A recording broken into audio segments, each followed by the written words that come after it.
Hey everyone, this is Dan, and if you've seen the title, then you know what you're in for, but if you don't and you happen to click on this by accident, let me explain what you're about to see. I was at a panel on Saturday, that would be June 23rd, 2017, featuring Anita, Sarkeesian, and Boogie2988, aka the nicest man on YouTube. And this video deals with the panel, which was about ending cyberbullying. Now, I won't give my opinions on this video right now, as I wish for you to check it out. So, if you want to see my breakdown and my thoughts, as this panel extends to a larger part of Vidcon, if you hadn't figured out, for people like Philip DeFranco.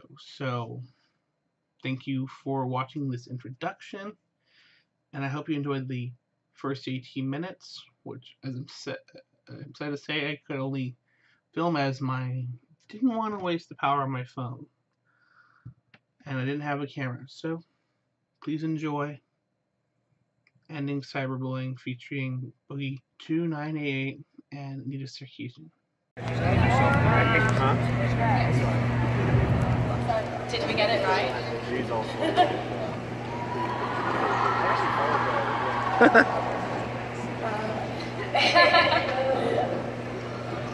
My hand didn't really. Hey, it's great to see everybody here. My name is Grace. I'm the executive director of Uplift, which is a nonprofit forum to tackle sexual violence in online communities. We are here to talk about ending cyberbullying, and we've got a great group of panelists here today. If y'all wouldn't mind sharing your name and any relevant handles, that'd be great. Are we going down? Yeah, let's do it. Who wants to go first? Hi, I am YouTuber Boogie2988. You might know me a little better as my lisping character, Francis. How are you guys doing out there tonight? Having fun? What screen was for you? That was I do Twitch, and occasionally I pass out of panels. So. I'm Anita Sarkeesian. I run an educational nonprofit called Feminist Frequency. We make videos that look at the way women are represented in popular culture, and we're specifically diving into women's representations and intersectional feminist representations, rather, and media and politics. Wow. And you can find us at FemFreak on most things. Cool. Yeah. I'm Hannah Witten. I have a YouTube channel that focuses on sex and relationships education. And I also host a book club podcast where we read books about sex every month and we discuss them. Oh, you said foot club podcast. Yeah, also like, that. This is a whole different... It's called Bangin' Book Club. It's great. I'm Megan Tonjes. I'm a musician. I talk a lot about body positivity, take a lot of butt photos on the internet, and I also talk a lot about like daily topical content. Hi, I'm Megan McCarthy. I used to be a miner, but that's dead now, as we all know. So I'm also make YouTube videos now. That's pretty much it. Yeah, cool. Great. So to dive in, one thing I wanted to talk about was when we first announced this panel online, we got a lot of reactions saying, like, cyberbullying's not real. Like, close your eyes. That's how you end cyberbullying. What would you say to that? Well, I would say, I think in an ideal world, a panel on cyberbullying would literally just be, you can end cyberbullying, slam it down. Like that. I don't think it's feasible the way the internet currently works to end it, but I think with personal responsibility and the incredible tools that are made available to you, I think it's possible to end cyberbullying on a very personal level. Filter it out, remove it from your life, and then after many years of therapy, learn how to handle it. And so, I do think cyberbullying is definitely a very real thing. I think what most people consider to be trolling, maybe good-natured ribbing, what I might do with a friend, I think a lot of people confuse that for cyberbullying. When I talk about cyberbullying, I'm talking about physical threats of harm. I'm talking about people releasing private information, or like last year at YouTube, hacking and deleting my YouTube account. When I think of cyberbullying, I think of very drastic, very real life consequences. So I've always been the kind of guy who, when it comes to the jokes, I kind of lean into the meme. I've always been able to handle that kind of thing. But when it comes to threats to my family or threats to my dog, they're going to poison my dog. They took a hit out for my life on the Tor network, or sending a box of feces to my house. That to me is what I consider to be cyberbullying. I don't know if we can ever end it, but boy, I really wish you guys would end it. Please, thank you. I think the whole argument of saying, oh, just close your laptop, just walk away, go outside, that doesn't work, because we live in a world, in a society where the internet is so connected to our actual real lives, and you can't separate them anymore. It's not like you have your real life and then you have an internet life. It's like your work is connected that way, your social life is connected that way, and we need to start thinking of it as one thing rather than these separate things. And so then when you just say just walk away from it, that doesn't work, because it's just such a part of your life. So that response just never makes any sense to me. I mean, I think when it comes to the idea of bullying, I think we have a very specific idea in our heads when we hear the word bully at all, and we forget that bullying is really targeted harassment. So for me, there's nothing wrong with you having an opinion or a critique of what I'm doing, right? Because if I'm putting it out there, I am inviting a conversation if the comments are open, right? But there's a difference to me in taking it the extra step of, here's my opinion, here's how much I hate you on every single platform you're on daily. Bullying is kind of a way of trying to quiet a voice or trying to make someone fear speaking up about something that they feel is important. And I think when we think bully, we think of this very childish kind of just get over it, just get tough skin, just, your feelings. And so much I think of what we've all experienced is not so much about saying words that hurt. I'm not sitting here with my feelings hurt. I've been on the internet long enough to take whatever it is you want to say. It's really when it comes to my safety. My empathy is open to the point that my safety is in jeopardy, my family's safety is in jeopardy. Having an opinion about an experience that I have directly means that someone could show up to my house. That you have to start making decisions about, is it the thing that I think I need to say worth saying, or does it affect my life? And it's just it's a new world that we're in right now. It's not the bullying of being in middle school and kids that make fun of me every day. It's it's that times a million. And it's in your pocket as well, that's the thing. It's with you all the time. Yeah. It's hard. Yeah, you can't just turn it off. It's our jobs, our lives are so interconnected with technology. It's moving so fast.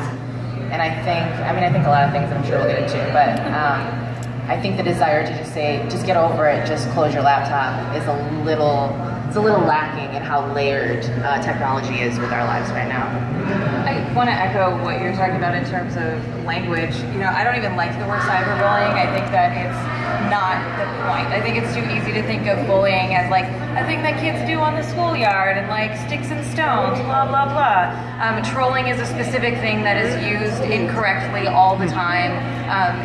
What we are talking about is targeted harassment. And I think we need to use the language of the things that we're talking about, and that's one of the first steps in actually working to end harassment and to end the targeted harassment of women, people of color, queer folks, anyone who is of any intersection of oppression has experienced some level of harassment online because of who they are, not because of what they're saying or what they're doing necessarily. And I think, going back to the original question, you gotta be super privileged to ever be well, there's no harassment online, either because you've never experienced it or you're choosing to ignore it and you're in spaces where you're not seeing that happen.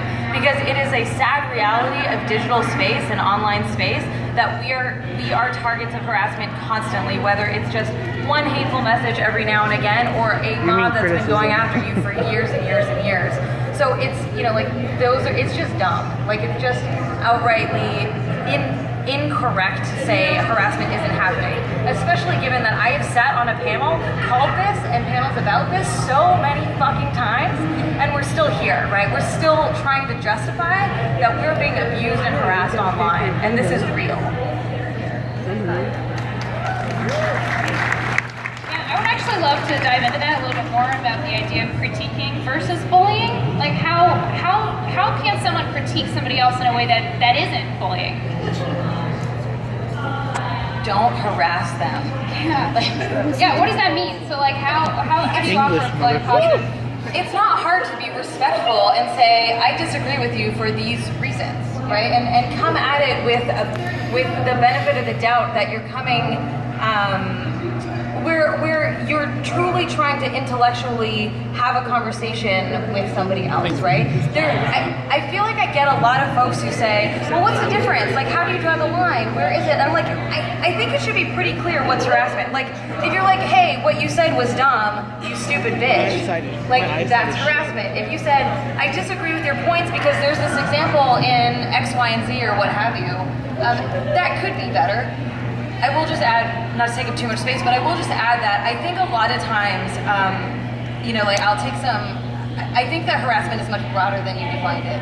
Because harassment isn't only just threats. A lot of the stuff that's the most exhausting is the daily grind that is being thrown at you of either comments about your appearance, comments about, you know, things that are not related to your work, conspiracy theories that are made up about you, just the day-to-day stuff that isn't necessarily actionable, but it's just exhausting because it's people who are coming at you with bad faith. So there are folks who come to me and say, you're wrong for these reasons, but it's like 500 people that looked at one video that one person made online that is not coming at me with good faith, trying to attack what I'm doing, but it's not because they actually watched my video, it's because they watched somebody else's video about my video. Which usually contains the video itself. I want to make sure that when I talk about cyberbullying, I mostly focus on the worst of it for me personally, but I think it's so important that we remember that pain is a relative thing. My worst day may have very different details than somebody else's worst day, but that doesn't make it any less that person's worst day, right? And I think it's also important to remember that perception is 9/10 of reality. And so whatever I personally perceive as being real can be very real to me. And so I think it really does come down to a personal level of tolerance and a personal level of ability to handle abuse. And unfortunately, I am very first at handling abuse, having the first 20 years of my life been nothing but that. So I think often my view can be skewed because I have such an incredibly high tolerance level. Not everyone's going to feel that way, and I think when you are critiquing somebody, when you're commenting on their work, I would try to keep that in mind. And I think if someone does, hey Boogie, I really like this story arc you're telling with Francis, but I didn't feel this video was one of your best ones. Good luck with the next one. Like, that means the world to me. That's not harassment to me. That's friendly critique. It's constructive criticism. But, hey, you fat fuck, kill yourself. Excuse my language. That does nothing for me. That just makes that 12-year-old feel very good. I can still endure it, but not everybody can. Yeah, that's pretty much what I was going to say. Like, if someone comments on a video saying, like, oh, this would have been so much funnier if you did so-and-so, I'll be like, oh yeah, I should have thought of that. But if they're just like, wow, your voice is so annoying, you should kill yourself, it doesn't really help me out at all. It doesn't make my video any better. So, yeah, there's definitely a difference between, like, critiquing someone's content and just, like, insulting and bullying them. I think, like, the space that we work in is important to have critique and to go back and forth with ideas and things that we're doing. But I think that it's so interesting because I feel like we're part of a culture and a generation that, like, I feel like I'm part of the last generation that remembers what life was before we all had personal computers and iPads. And so it's like, I feel like I'm constantly relearning how to communicate with other people and to adapt to that. And how do you have these conversations over these platforms that make you feel very connected to everyone all of the time, but connected to no one at the same time. I think that there's a lot of fracturing that happens because we're learning how to use this technology and how to interact with each other, and how we're still trying to figure out how to take care of each other and how to, like, what's the best way to move forward to make life better. Like, a lot of us want the same things, you know. We want to be safe, we want to have jobs we love, we want to our families to be happy, we want all these things, and in our generation we always want to be better than our parents. And so I think we get these conversations that are important but get veered off track. Like, we're living in this technological, like, supernova right now where everything is speeding up so quickly And we have to figure out how we interact with each other and what is productive, because it's going to set the precedent for how we move forward and the laws that come into place. Because the internet is no longer just a place where we have fun, it's a place where we get to know each other and communicate, which is a very human thing that we need. It's interesting because we get in these this infighting, or we get in these back and forth conversations, and I just think that there is a lack of empathy for people's actual real experiences. It's not that all of a sudden there are all of these genders and all of these opinions that were never here before. And I think the pushback is we're afraid of change. We don't want things to change. We're moving too quickly anyways. We don't have the luxury of our parents' generation and before, where it was information stayed somewhere for a while and we knew what it was. It's constantly going. And you can get exhausted thinking, oh my God, there's a new thing that I have to know. There's a new pronoun that I have to be aware of. It's not that there's new things. Those things have always been around. It's just that we are more connected than we've ever been. And groups of people are able to reach out and empower each other to those speak things up. have always been there, kind of thing. And so I think that I'll tell you in a minute. It's a very interesting time where we're trying to figure out how to have conversations, be true to our own experiences and have empathy for each other, but also get the world to move in the direction it needs to go. Because at the end of the day, I would assume most of us want freedom and equality and fairness and justice. It's just a matter of figuring out how we were raised, the things that we already know, and deconstructing those to create the world that we want to live in.